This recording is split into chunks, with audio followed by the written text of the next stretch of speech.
It's no secret that fighting games have a serious content problem. The gameplay is solid, but the single player is lackluster. That can't be said about today's fighter. In fact, it's the complete opposite and shows us what happens when the scales tip too far in the other direction. Venture into the unknown and obscure, or fighters you may have just ignored. Welcome to Weird Fighting Games.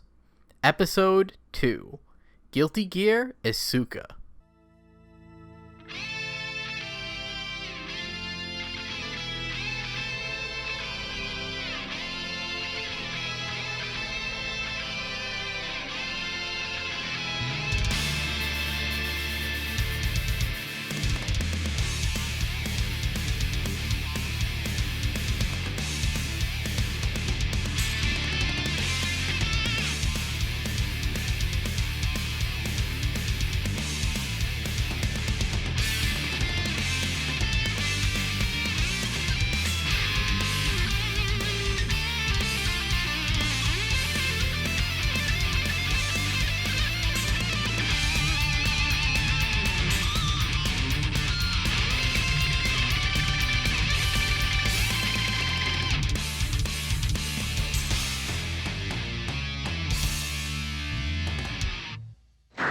Guilty Gear Isuka was set loose in Japanese arcades on December 19th, 2003 for the Adams Wave arcade board, with a PS2 port coming a year later. Unlike other entries in the Guilty Gear series, Isuka aimed to cater to both casual and hardcore gamers alike, with the fast-paced, smooth gameplay of Guilty Gear XX combined with the DNA of old-school beat-em-ups and a dash of Super Smash Bros. Guilty Gear Isuka aimed to be the most innovative title in the series since the original, Missing Link. Booting up the game, everything seems to be your standard Guilty Gear.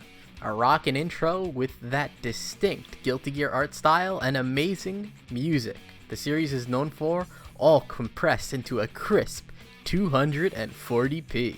Like any fighting game, the best place to start is, of course, arcade mode. I'm going to play with the best and most honest Guilty Gear character ever created, Kai Kisuke.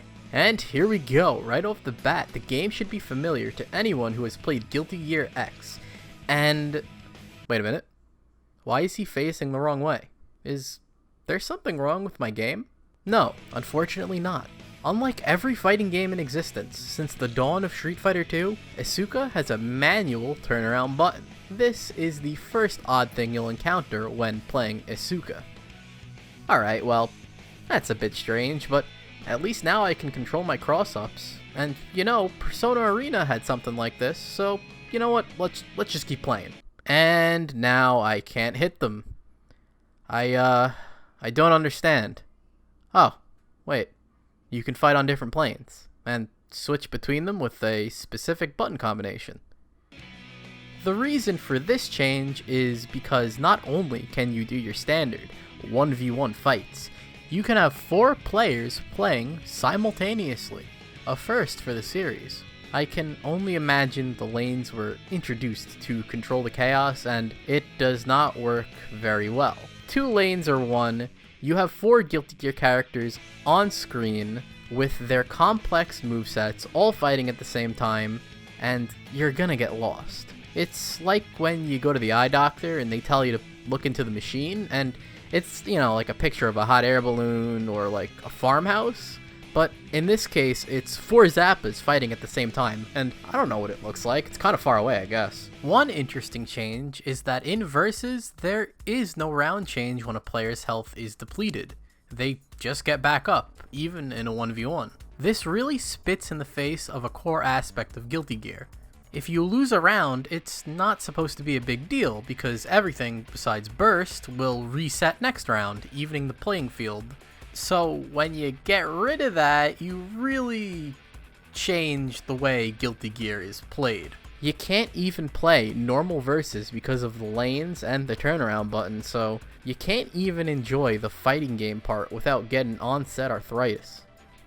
I've tried it on both my Xbox One controller and my arcade stick, and both were unpleasant. In fact, I think it might be worse on arcade stick, ironically enough. Just by changing little things, makes a solid foundation turn into a weak experience, and would you believe me if I told you?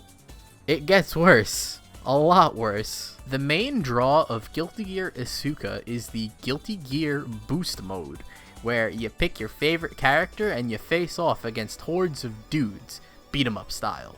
In theory, it makes a lot of sense because the modern fighter is derived from beat 'em up titles like Final Fight and Double Dragon, so integrating it into a fighting game sounds like a surefire home run. Unfortunately, the mode is plagued by the same control issues versus mode faces, plus the addition of a jump button. Yes, the fighting game that popularized the air dash makes you press a button to jump. Controls aside, GG Boost isn't even that remarkable in terms of being a beat 'em up. The level design is fairly generic, and look, they have the elevator stage as the second stage of the game.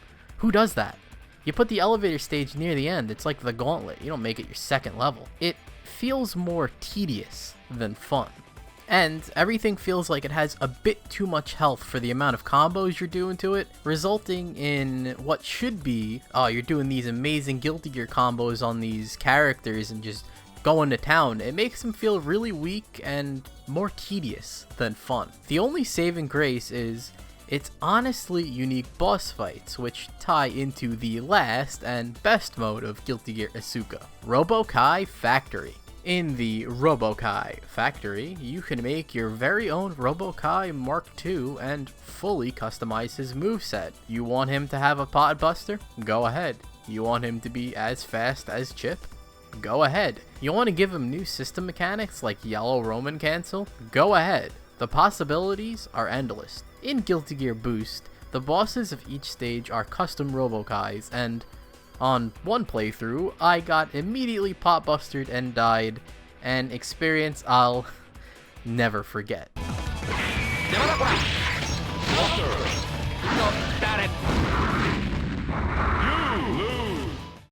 This is nothing groundbreaking for a fighting game, the customizable character, but it encourages the player to mess around and experiment with the fighting system through their custom Robo-Kai.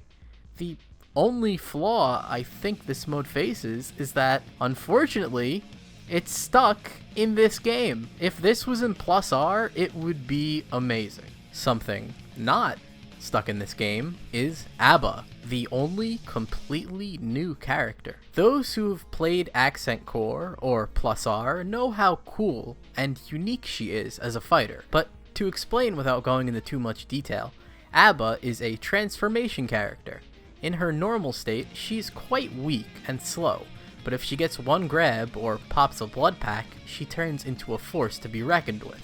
However, this power comes with a cost. While in this transformed state, there is a time limit, and if the timer runs out, she is left completely vulnerable. So there's this ebb and flow with her gameplay of maintaining the two states. Her design is also a personal favorite of mine. It's very Guilty Gear, and I mean that in the best way possible. I highly recommend you try her out, as she is one of the most interesting fighting game characters ever made. Although, I recommend you try her out in Plus R, as they expanded her moveset and gave her some more interesting tools. Definitely my favorite version of the character. Arc System Works took a risk with Isuka, trying to reach an audience beyond that of your standard Guilty Gear fan. It didn't really work out that way. The gameplay is less intuitive, and outside of Robo-Kai Factory, Isuka offers nothing a normal Guilty Gear game can offer, but with better gameplay. I really did not enjoy my time with Guilty Gear Isuka. It's clunky, unresponsive, and a general headache, but I have to commend them for trying to shake things up. All too often do fighting games deliver the bare minimum, so it's games like Isuka that need to take risks to keep the genre fresh. It didn't work out this time, but they'd keep trying, and eventually with Strive, they'd reach that audience beyond Guilty Gear and make the Guilty Gear series more popular than ever. However, that doesn't change the fact that Guilty Gear Isuka is a weird fighting game. Oh yeah, There's also this thing.